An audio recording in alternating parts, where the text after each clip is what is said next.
Today's topic is another interesting one, and one perhaps that we don't discuss as much as we should, or perhaps as truthfully as we should. The topic, sacred sex, or the true art of making love. And our two guests today, Martina Hughes, who refers to herself as an intimacy guide, and a gentleman called Trevor Gray, who calls himself a tantric practitioner. So without further ado, please welcome Martina. Martina, and thank you for being on the show. And have a seat. Well, it's certainly a topic that, do you believe, is discussed as honestly No. as it could be? No, nobody really talks about sex, how it feels, what it means for them.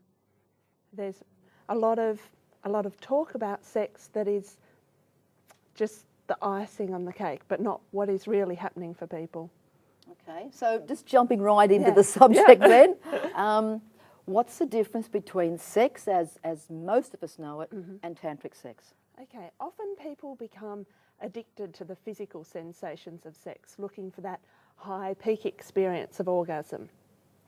What happens in Tantra, we learn to connect with each other with a greater consciousness and awareness. So actually opening our bodies and expanding our own being. So there's an energetic connection as well as a connection of love and a space where each person is learning how they can add something to the other and enrich their experiences rather than looking for a performance. Or just individual gratification without worrying too much about the partner, which I think a lot of people often have that experience. Yeah. I mean, it's not an everyday pathway that you've chosen. No. So going back to, I believe you were born in Tasmania. Yes.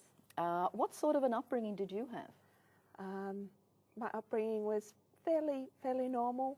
I went to an all-girls school up until about grade 6. I have one brother, a stepbrother and a stepsister, and yeah, there's not really too much to say about it.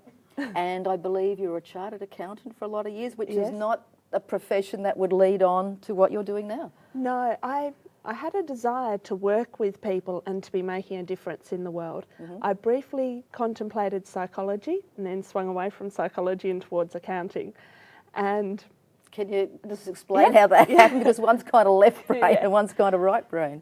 What I found in my life from a very early age, I was always trying to help people sort out their problems. So my mum started talking to me from a very early age about like having quite grown-up conversations from an early age. And so I would be in some ways counselling, family members, counselling friends.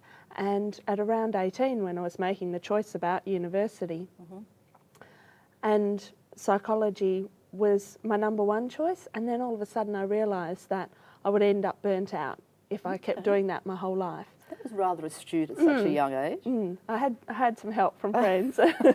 Okay. Yeah, and then I had always been good with numbers, so accounting was like a logical choice. Okay, so you did that for about 10 years? Yes. And that was in Tasmania?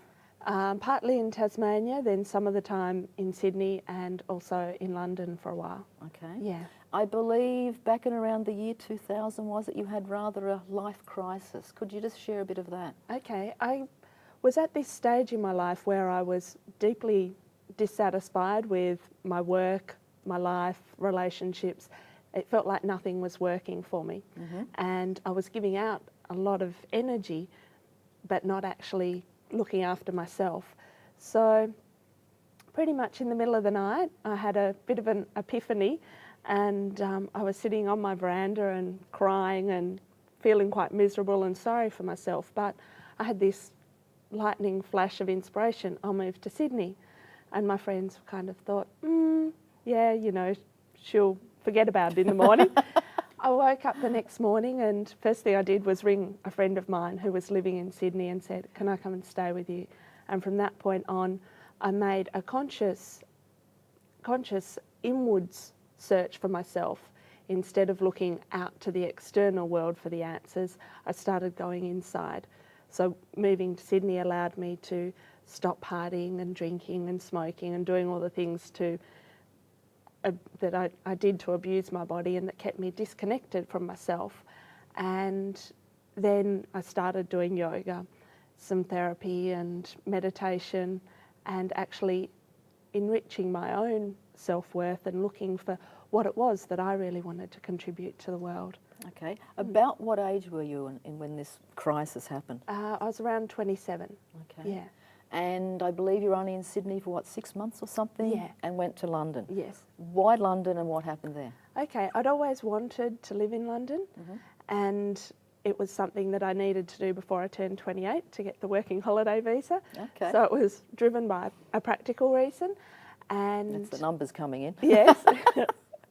And living in London gave me a great opportunity to travel and see lots of Europe and explore in a way that I'd never done before. Also because I was at that point where I was asking the big questions, who am I and what do I want from my life? Actually being on the other side of the world meant that I gave myself the breathing space that I needed in my life. Okay.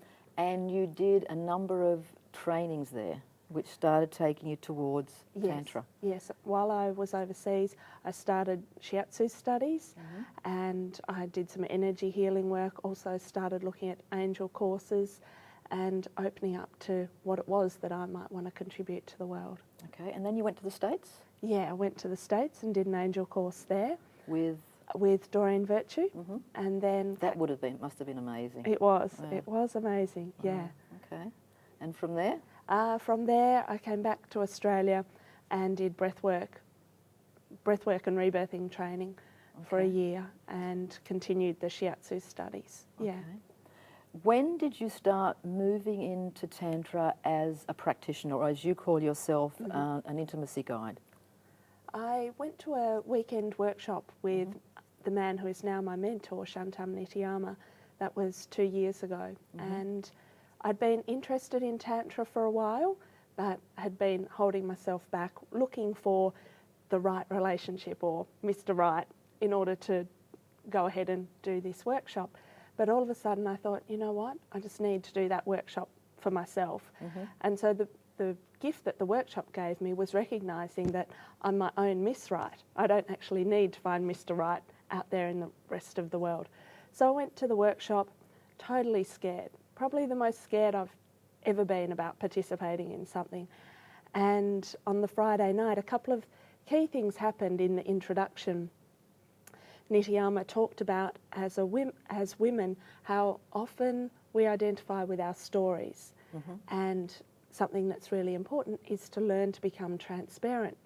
And so at this stage I was still kind of stuck in my mind with the ideas of Tantra, so I kept going, becoming transparent. I know this is important, but I don't know what it feels like. I don't know how to do it. And because I was so anxious and all of this was happening, I ended up very upset and sitting outside crying for a while. And the next morning, Nitiyama came up and gave me a hug. And when he hugged me, it was like nothing else I'd ever felt before. My whole body trembled and there was so much heat coursing through my body that when he walked away, I was left standing there going, what just happened? And so that was the beginning of me starting to feel things differently from the inside. And then when I had a chance to ask the question during the day, what does it mean to be transparent as a woman? He said to me, you know, when you trembled this morning when I hugged you? And I said, yes. He said, that's you being transparent. And then I went, now I know what it feels like.